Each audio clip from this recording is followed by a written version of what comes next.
Já reparou que tudo por aí é reciclável, mas quase nada que você compra é reciclado? A humanidade a cada dia está produzindo mais e mais lixo. Uma boa parte desse lixo, principalmente plástico, está indo parar no mar.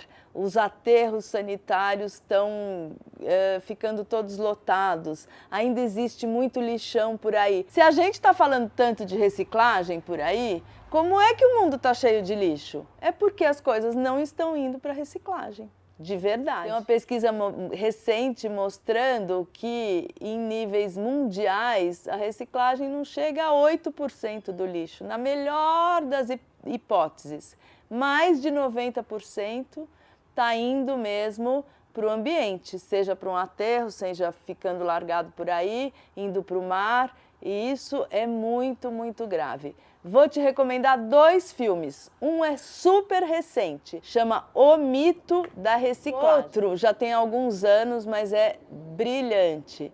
É um filme espanhol que chama Comprar, Tirar, Comprar, que significa comprar, jogar fora, comprar. Fico muito triste quando a gente faz qualquer rodinha para conversar sobre sustentabilidade, ecologia. Sempre os primeiros exemplos que aparecem assim: eu separo meu lixo para reciclagem. E eu não quero parecer chata, né? Nem estragar a animação das pessoas. Mas, na verdade, isso não está funcionando, gente. Inclusive, é muito comum aquele caminhão da coleta seletiva misturar tudo e levar para o aterro. Isso acontece com uma frequência muito grande, porque não existe muito um mercado que vale a pena, né? São materiais de baixo valor. A maior parte das coisas que a gente chama de reciclagem é downcycling. É um nome em inglês que ainda não surgiu em português. Então, cycling é de ciclar e down é de ir para baixo. Significa transformar as coisas em produtos piores. Eu vou dar um exemplo desse tal do downcycling.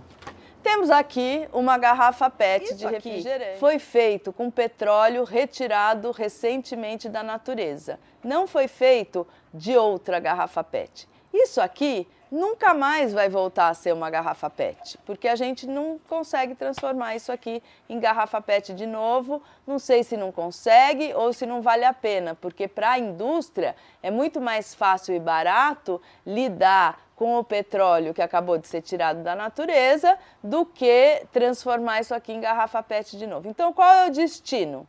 Na melhor das hipóteses, isso aqui vai ser reciclado e vai virar tecido de baixa qualidade, né? Camiseta de garrafa PET, eu não gosto de vestir coisa de plástico, eu procuro algodão, mas enfim, vai virar tecido, estofamento de carro, aquela manta de drenagem, de jardinagem que é horrorosa, que eu não uso também, que eu uso tecido. Pode virar um negócio que chama madeira plástica, né? Só que qual que é o problema? O plástico, com o tempo, ele vai secando e vai fragmentando. Você já reparou que o plástico vai ficando seco e vai quebrando? E com o tempo não significa que ele foi compostado na natureza e virou adubo. Não, os pequenos fragmentos de plástico continuam por aí, só que aí ele fica invisível. E ele se mistura ao solo, se mistura ao ar, se mistura à areia da praia. Estão mostrando que a gente respira plástico, que tem pedaço de plástico no nosso pulmão, que já tem plástico diluído no nosso sangue, porque isso tudo vai fragmentando. Quem é o mocinho da história da reciclagem? São os catadores, que fazem um trabalho incrível de retirar o resíduo aí dos espaços e são muito mal pagos. O que a gente precisava fazer? Voltar àquele tempo em que as embalagens de vidro eram retornáveis. Algumas empresas já estão fazendo isso e é ótimo. Então, eu estou falando dos líquidos. E os catadores? Como viveriam nesse mundo em que se produz muito pouco lixo? Muito bem, eu acho que eles são os artistas do futuro. São as pessoas que vão encontrar por aí os materiais e desenvolver maneiras de fazer o upcycling, que é o contrário, né? Transformar aquilo sei lá, um vidro que quebre, que vai ser derretido artesanalmente, vai virar arte, vai virar bijuteria, vitral, sei lá. Vamos dar uma passeada no lixo aqui de casa, eu vou mostrar como é que eu separo. O que eu estou fazendo? Separando os plásticos, né? Me deixa feliz. Esse tipo de coisa aqui é papel de pão. O Cláudio Lorenzo, meu querido amigo e padeiro, a gente assina o pão dele e vem nesta embalagem aqui maravilhosa. Por que esta embalagem é maravilhosa? É papel. Papel é celulose pura, não tem tinta, então isso aqui vai triturar e vai virar cobertura de solo. No canal tem um vídeo mostrando como eu trituro. Aqui tem uns guardanapinhos com pouca tinta, vão ter esse mesmo futuro. E caixa de ovo, hoje em dia eu compro caixa de ovo escolhendo as que tem menos tinta e as que não são de plástico, porque dá para triturar também e virar cobertura de solo. Então, essa turma aqui não vai ficar poluindo a natureza para sempre. Vai nutrir o solo. Oba, esse é o resíduo bom. Rolinho de papel higiênico está nessa mesma turma. Isso aqui que é recibinho de compra. Isso é um lixo que inclusive é meio tóxico, né? Não dá para... não é reciclável e não dá para usar como cobertura de solo. Aí vai para o lixo. Esse aqui é o lixo da minha casa. O que eu vou separando? Papel. Eu deixei de comprar caderno de anotação. Eu guardei todo o material escolar da vida escolar dos meus filhos inteiro e ando por aí quando eu vou em qualquer lugar e tenho que anotar coisas com esses papéis de rascunho. Depois que eles são usados do segundo lado, eu vou acumulando junto com umas embalagens de comida, né? O que é papel fica aqui. Quando tem uma quantidade boa, manda para reciclagem. Então, vamos aqui separar os plásticos. O que eu estou fazendo é agrupar os plásticos e colocando no plástico maior. E vamos encaixando os plásticos.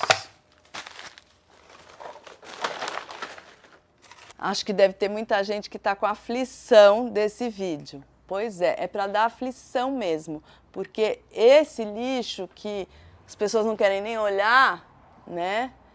A gente precisa olhar, a gente precisa lidar com isso, porque isso vai ficar no planeta. Daqui a 300, 400 anos, isso tudo aqui ainda vai estar poluindo o planeta que a gente está deixando para as próximas gerações. E não está tudo organizado bonitinho, porque eu me recuso a sair comprando mais plástico para abrigar o plástico. Então eu vou organizando desse jeito, cato por aí umas caixas, né? E no dia, mais ou menos uma vez por mês, eu coloco toda a sucata para fora. E aí eu empacoto direito, mais ou menos do jeito que dá, para ficar uma coisa digna para os coletores de resíduos pegarem, né? E enquanto isso, eu vou pondo metal junto com metal, o plástico junto com o plástico, o vidro junto com o vidro. O que felizmente vai ser triturado já vai ficar perto da trituradora.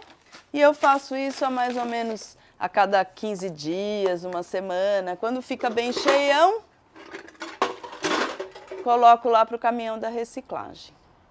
Vamos lembrar que a Política Nacional de Resíduos Sólidos diz que a prioridade é a não geração de lixo. Todo mundo só fica falando de reciclagem, mas reciclagem é uma redução de danos muito pequena, né? Então, em primeiro lugar, o que a gente deve fazer é a não geração de lixo. Em segundo lugar, a redução dessa geração de lixo. Não deu para fazer nenhuma dessas coisas, que essa embalagem seja não descartável, né? Que ela seja reutilizável.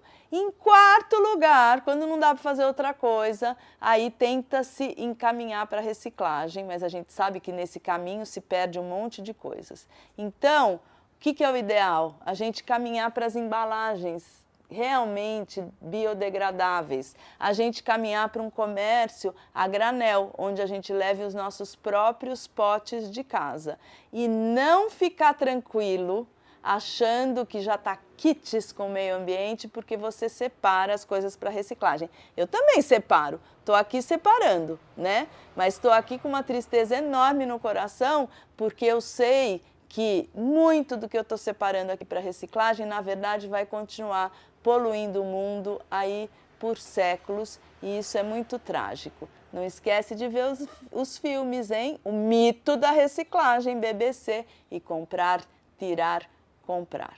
É isso aí, gente. Vou continuar aqui organizando as minhas coisas e sonhando com um mundo onde não exista lixo, porque na natureza não existe lixo. Até mais.